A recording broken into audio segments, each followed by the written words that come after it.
తెలంగాణ రాష్ట్ర teacher federation టీఆర్టీఎఫ్గా మెజార్టీగా సభ్యులు DEd కలిగినటువంటి సెకండ్ గ్రేడ్ ఉపాధ్యాయులున్నను రాష్ట్రంలో ఎల్ఎఫ్ఎల్హెచ్ఎల్ ప్రమోషన్ల విషయమై బీఈడికి ఇవ్వడం న్యాయమైనటువంటి కోణంలో ఆలోచించి ఒక తీర్మానం చేయడం నిజంగా తెలంగాణ రాష్ట్ర టీచర్ ఫెడరేషన్గా గర్వపడుతున్నాను.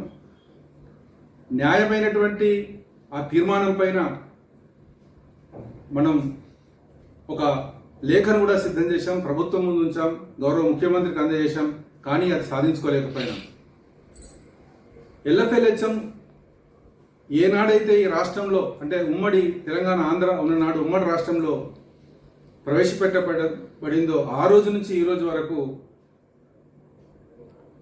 ఎల్ఎఫ్ఎల్హెచ్ఎం అర్హతలకు సంబంధించి మార్పులు ఏమీ లేవు. ఆనాడు 538/98 కానీ 2005లో వచ్చినటువంటి 95-96 జీవోలు కానీ నేడున్నటువంటి 2009లో వచ్చినటువంటి 11-12 జీవోలు కానీ అర్హతల విషయంలో మార్పేం లేదు. మినిమం క్వాలిఫికేషన్ ఇంటర్మీడియట్ చెప్తూ మస్ట్ పాసెస్ డిఈడి అని పేర్కోవడం జరిగింది. అయితే బీఈడి బిఏ కలిగినటువంటి వారికి ఎక్కడ కూడా ఆటంకాలు లేకుండా ఇవ్వడం జరిగింది. కానీ 2024లో మాత్రమే తెలంగాణలో పొందలేకపోయినాం.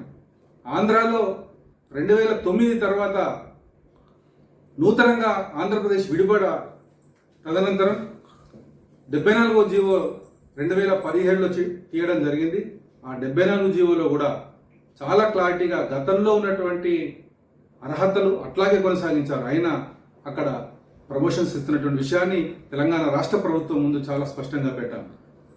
అంతేకాకుండా సోషల్ వెల్ఫేర్లో 45వ జీవో 2011లో తెలంగాణలో అంటే అప్పుడు ఆంధ్రప్రదేశ్లో ఉమ్మడిగా ఉన్నప్పుడు తీయబడ్డటువంటి జీవోలో చాలా క్లారిటీగా ఉంది. బిఏ బీఈడి ఉన్నవారు కూడా ఎల్ఎఫ్ఎల్హెచ్ఎంకు అర్హత కలిగి ఉన్నారు. అంటే ఈ రాష్ట్రంలో మనకున్నటువంటి 10-11 జీవోలు 2009లో వచ్చినటువంటి జీవోలో మరి ఒక రకంగా ఉంటే 2011లో చాలా క్లారిటీగా సోషల్ వెల్ఫేర్ వారికి ఆ స్కూళ్ళల్లో మరి బీఈడి వారు కూడాను ఎల్ఎఫ్ఎల్హెచ్ఎం ప్రమోషన్ ఇస్తున్న సందర్భాన్ని ప్రభుత్వం ముందు ఉంచుతూ, మిత్రులారా, నిజంగా మనం ఒక న్యాయమైన డిమాండ్ పైన ముఖ్యంగా చాలామంది డిఈడి ఉపాధ్యాయులు మరి వారికే ప్రమోషన్ రావాలని రాష్ట్ర స్థాయిలో నాయకత్వం వహించినటువంటి మెదక్ జిల్లా అధ్యక్షుడు ప్రణీత్ అయితేనేమి, శ్రీనివాస్ గౌడ్ అయితేనేమి, చాలామంది దానికోసం పోరాటం చేసినా కూడా గతంలో. కానీ మనం చర్చించిన తర్వాత నిజంగా ఇది న్యాయమైనటువంటి సమస్య, న్యాయమైనటువంటి కోణంలో ఇది పరిశీలించాలి. బిఏ బీఈడి వారికి ఖచ్చితంగా ఎల్ఎఫ్ఎల్హెచ్ఎం అనుమతి అవకాశం ఉండాలనేటువంటి ఒక రాష్ట్ర మన టీచర్స్ ఫెడరేషన్గా మన యొక్క డిమాండ్ను, మన యొక్క తీర్మానాలను పరిగణలోకి తీసుకొని ఏకగ్రీవంగా మన సంఘం ఒక తీర్మానం చేయడం ద్వారా రాష్ట్ర ప్రభుత్వం ముందు కూడా ఉంచాం. అయినా ఇప్పుడు పొందలేకపోయినాం. ఖచ్చితంగా మన ప్రాతినిధ్యాలు కానీ మన పోరాటాలు కానీ కొనసాగుతుంటాయి. ఒక పక్క మరి గతంలో పండిత పీఈటీ అప్గ్రేడేషన్ చేస్తున్న సందర్భంలో వారికి న్యాయం చేస్తూనే మరొక పక్క 10,000 ఎల్ఎఫ్ఎల్హెచ్ఎం పోస్టులను అప్గ్రేడ్ చేస్తామని చెప్పేసి గత ముఖ్యమంత్రి చెప్పాడు. ఖచ్చితంగా తెలంగాణ రాష్ట్ర టీచర్ ఫెడరేషన్గా 10,000 ఎల్ఎఫ్ఎల్హెచ్ఎం పోస్టులు వచ్చేందుకోసం మిగిలినటువంటి భాషా పండితుల అప్గ్రేడ్ అంతా పూర్తి కావాలి. ఆ రకంగా పూర్తయిన తర్వాత 11-12ను తిరిగి పునరుద్ధరిస్తూ భాషా పండితులకు కూడా ఎడ్జిటి నుంచి అర్హత గల అంటే అక్కడ బిఏ బీఈడి లోపల తెలుగు కానీ హిందీ కానీ ఉన్నట్టయితే ఖచ్చితంగా వాళ్ళకు కూడా ప్రమోషన్ వచ్చే రీతి లోపల. ఎందుకంటే ఒకసారి ఈ రాష్ట్రంలో పండితులందరూ కూడాను స్కూల్ అసిస్టెంట్గా అయిన తర్వాత ఆ స్కూల్ అసిస్టెంట్ మరి తెలుగు కానీ హిందీ కానీ కింది స్థాయి లోపల LP2 కానీ HP2 కానీ ఉండే అవకాశం లేదు కనుక ఖచ్చితంగా దాన్ని మాడిఫికేషన్ చేయాల్సిందే. ఉన్నటువంటి ఇంకా భాషా పండితులు ఎవరైతే మిగిలి ఉన్నారో ఇప్పుడు ప్రమోషన్స్ ఇస్తున్నారు. ఆ తర్వాత మిగిలిన వారందరికీ కూడాను అప్గ్రేడ్ కావాల్సిందే.